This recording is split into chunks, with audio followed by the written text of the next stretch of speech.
Hello students, आज का हमारा टॉपिक है इंट्रोडक्शन ऑफ इकोनॉमिक्स। बेसिकली इस चैनल के ऊपर हम economics, business studies, micro economics, macro economics, income tax हो गया, जीएसटी हो गया, हम इस सब के बारे में पढ़ेंगे। आगे आगे जैसे जैसे हम टाइम के साथ वीडियो डालते जाएंगे, हम आगे डीपली स्टडी करते जाएंगे हर एक टॉपिक को। तो आज का हम अपना टॉपिक शुरू करते हैं, इंट्रोडक्शन ऑफ इकोनॉमिक्स। इकोनॉमिक्स होती क्या है, कहाँ से शुरू हुई, हम इसको क्यों पढ़ते हैं।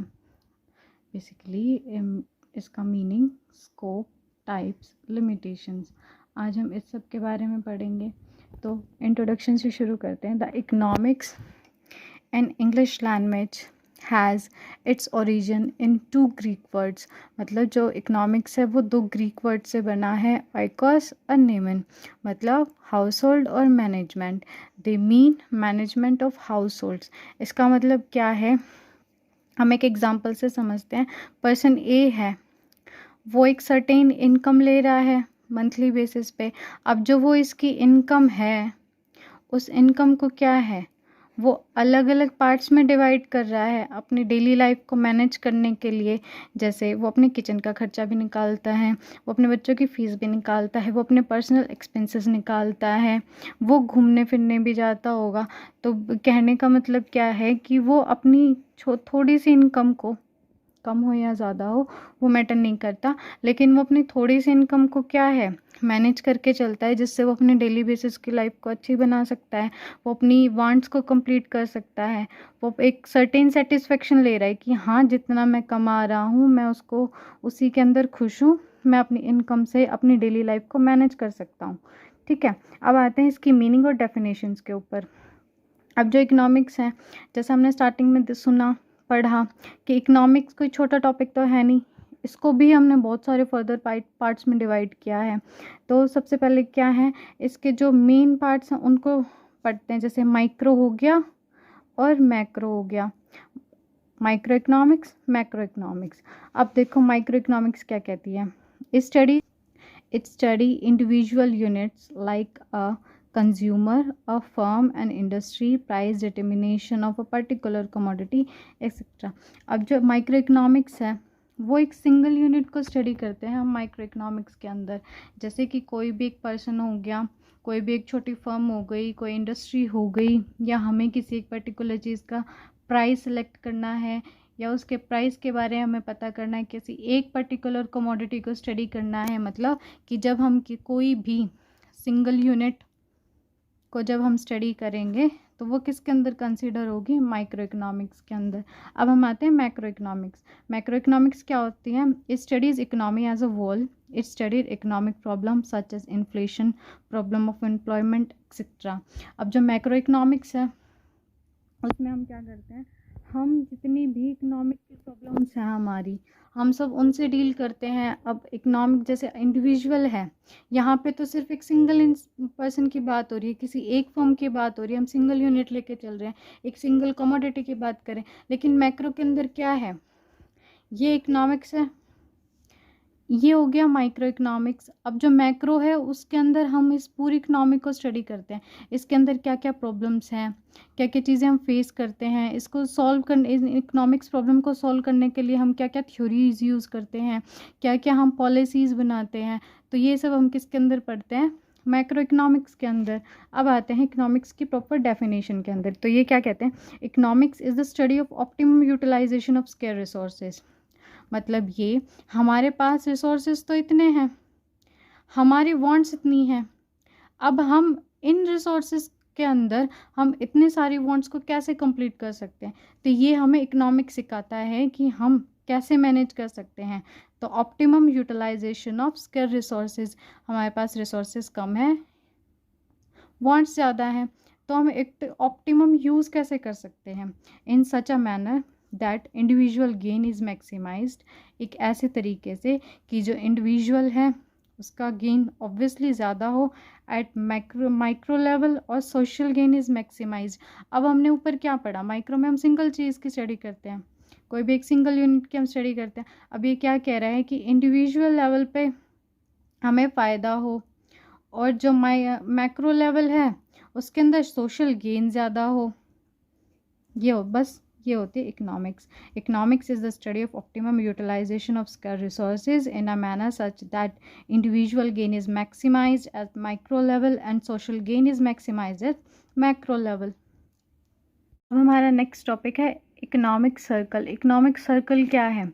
हमारी जो करेंसी है या जो हमारी इनकम है, पैसा है, वो कैसे एक सर्कल के अंदर रोटेट करता है. देखो, वांट्स हो गई, अगर हम अपने से लेके चले, अगर हम खुद को ही एग्जाम्पल माने तो क्या है, हम नॉर्मल इंसान हैं, हमारी भी ज़रूरतें हैं, वांट्स हैं.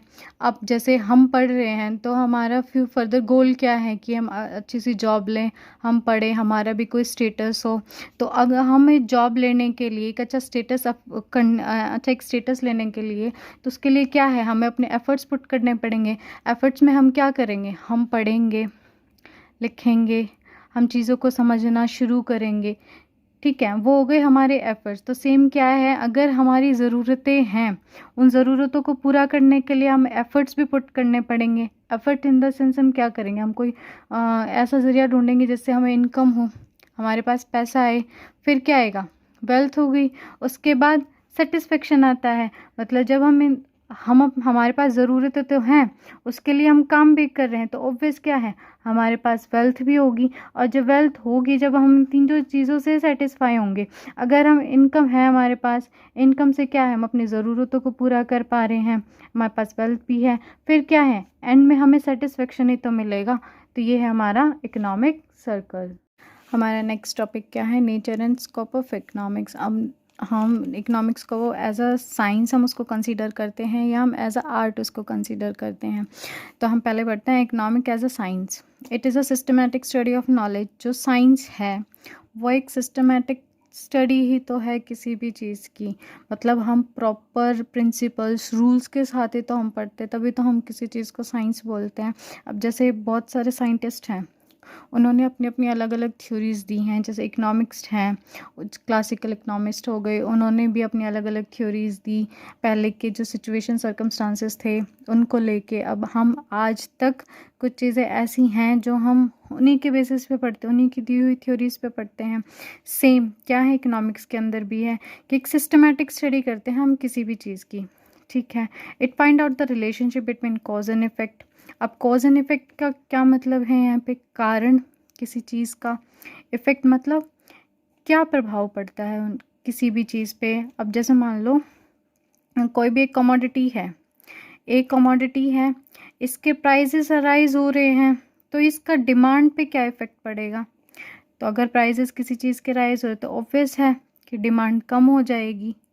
क्यों, क्योंकि कोई भी फर्म इंडस्ट्री अगर कोई भी अपना प्रोडक्ट मार्केट के अंदर लॉन्च करती है तो उसका प्राइस वो इस तरीके से रखती है कि उसको जो हमारा पुअर स्टार्टा है वो भी ख़रीद पाए और रिच भी ख़रीद पाए.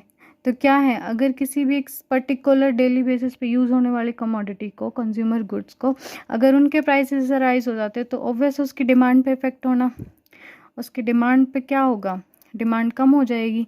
सिमिलरली अगर कमोडिटी ए के प्राइस अगर डाउन हो जाए तो क्या है, लोग उसको और ज़्यादा ख़रीदना शुरू कर देंगे. तो यहाँ पे क्या है, उसकी डिमांड बढ़ना शुरू हो जाएगी. तो ये तो कॉज हो गई, ये इफ़ेक्ट हो गए. ठीक है, अब positive science, economic as a science and positive science. Positive science, what is, what was, what will we under the given circumstances, it is based on non value judgement. अब positive साइंस के अंदर क्या है, क्या था और कैसा है, हर एक सर्कमस्टांसेस को ऑब्जर्व करके चलना. नॉन वैल्यूएबल जजमेंट देना मीन्स कि अगर किसी चीज़ के प्राइसेस राइज हो रहे हैं तो क्यों हो रहे हैं, क्या रीज़न है, किस वजह से. तो ये सब हम किसके अंदर पढ़ते हैं, पॉजिटिव साइंस के अंदर. फिर आता है नॉर्मेटिव साइंस. नॉर्मेटिव साइंस क्या कहता है, what ought be, it is on valuable judgement. Normative science के अंदर क्या है, हम पढ़ते हैं कि किस बेसिस के ऊपर ये चीज़ें हो रही हैं. एक प्रॉपर इसके अंदर वैल्यू ऑफ जजमेंट होता है. इकोनॉमिक एज एन आर्ट, हम इसको एज अ आर्ट हम कैसे पढ़ते हैं. अब आर्ट बोलते किसके, कोई भी एक कला किसी भी चीज़ के अंदर स्पेशलाइजेशन होना हमारे पास। अब जैसे हम लोग करते हैं बैचलर ऑफ आर्ट्स इन कोई भी एक पर्टिकुलर सब्जेक्ट ले लिया, हमने लैंग्वेज ले ली। अब सब्जेक्ट जैसे इंग्लिश हो गया, लैंग्वेज की अगर हम बात करें, पेंटिंग हो गई, ये क्या है, म्यूज़िक हो गया। तो ये क्या है, किसी भी पर्टिकुलर फील्ड में एक स्पेशलाइजेशन लेना, उसको हम आर्ट बोलते हैं। अब हमारा इस आर्ट से इकोनॉमिक का क्या रिलेशन है, अब हम उसको पढ़ते हैं। तो ये क्या कह रहा है, it is also synthesised body of knowledge, ठीक है। बट अनलाइक अ साइंस नहीं है, it is based on specific solution for a specific problems. ये क्या कहना चाहता है कि इकोनॉमिक एज अ साइंस हम उसको कैसे कंसिडर करते हैं कि कोई भी एक प्रॉब्लम है, हर प्रॉब्लम का अपना एक सॉल्यूशन होता है। ऐसा तो नहीं है कि हर कोई भी प्रॉब्लम हो उसका सॉल्यूशन एक ही है, ऐसा नहीं हो सकता। हर प्रॉब्लम अपना सॉल्यूशन खुद लेके आती है। अगर कोई प्रॉब्लम है भी, मान लो कि हमने ऊपर इसके कॉज एंड इफ़ेक्ट ही पढ़े, अगर इसकी डिमांड कम हो रही है तो इसका रीज़न क्या है, प्राइसेस ज़्यादा हो रहे हैं।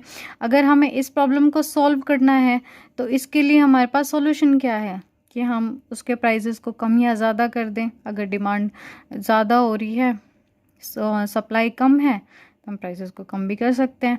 मतलब कि हर प्रॉब्लम का अपना एक स्पेसिफिक सॉल्यूशन है। अब हम आते हैं, हमारा नेक्स्ट टॉपिक है सब्जेक्ट मैटर ऑफ इकोनॉमिक्स। ये क्या कहता है, अब एडम स्मिथ ने क्या कहा, ऑब्वियसली वो is Adam Smith, author of economics. Include study of wealth the subject matter. Economic क्या है, इकोनॉमिक एक स्टडी है किसकी, वेल्थ की, इन सब्जेक्ट मैटर। मार्शल ने क्या कहा, स्टडी ऑफ वेलफेयर। मार्शल भी एक इकोनॉमिक्स थे, इन्होंने क्या, इकोनॉमिक्स क्या है, स्टडी ऑफ वेलफेयर है। At the conclusion, economic study the behaviour of society and economic activities. अब बेसिकली ओवरऑल इकोनॉमिक क्या है, बिहेवियर ऑफ सोसाइटी और इकोनॉमिक एक्टिविटीज़ को पढ़ना, ठीक है। अब आते हैं हम इकोनॉमिक एक्टिविटीज़ के अंदर। हमने इकोनॉमिक एक्टिविटीज़ तो पढ़ा, लेकिन ये होती क्या है, consumption, production, exchange, distribution, public finance. Okay, consumption क्या, जो भी हम चीज़ें खरीदते हैं उनको यूज़ करते हैं। प्रोडक्शन, जो इंडस्ट्रीज़ प्रोड्यूस करती हैं। एक्सचेंज के अंदर इंपोर्ट एक्सपोर्ट हो गया या फिर पैसों का लेन देन हो गया। डिस्ट्रीब्यूशन मतलब, फिर आता है हमारा डिस्ट्रीब्यूशन कि हमारे जो प्रोडक्ट हैं, कमोडिटीज़ है, उसको हम किस तरीके से मार्केट के अंदर डिस्ट्रीब्यूट करते हैं। उसके बाद एट लास्ट आता है हमारा पब्लिक फाइनेंस, जो हमारा पब्लिक फाइनेंस है वो कैसे मैनेज होगा। इसके बाद आती हैं लिमिटेशंस ऑफ इकोनॉमिक्स। इसकी लिमिटेशंस क्या क्या हैं, it deals only human activities, it not concern with the activities of birds और एंड एनिमल्स। पहली बात क्या कि ये सिर्फ और सिर्फ ह्यूमन एक्टिविटीज़ से डील करता है। इसके अंदर क्या है, ना तो किसी वर्ड्स का कोई काम है ना एनिमल्स का है। इस studies only economic activities. Economic activities हम पढ़ चुके, क्या होती है, consumption, production, exchange, distribution and public finance. उसके बाद आता है फिर है अजम्पशन बेस्ड प्रिंसिपल्स। कुछ अजम्पशंस के बेस्ड जो हमारे प्रिंसिपल्स हैं वो, economic laws are not exist and universal. जितने भी इकोनॉमिक लॉज हैं वो एग्जैक्ट नहीं हैं universally. It deals only with the activities of common, real and social mains. ये से क्या है, एक सिर्फ और सिर्फ किससे डील करता है, एक्टिविटीज़ ऑफ कॉमन, रियल और सोशल मैन।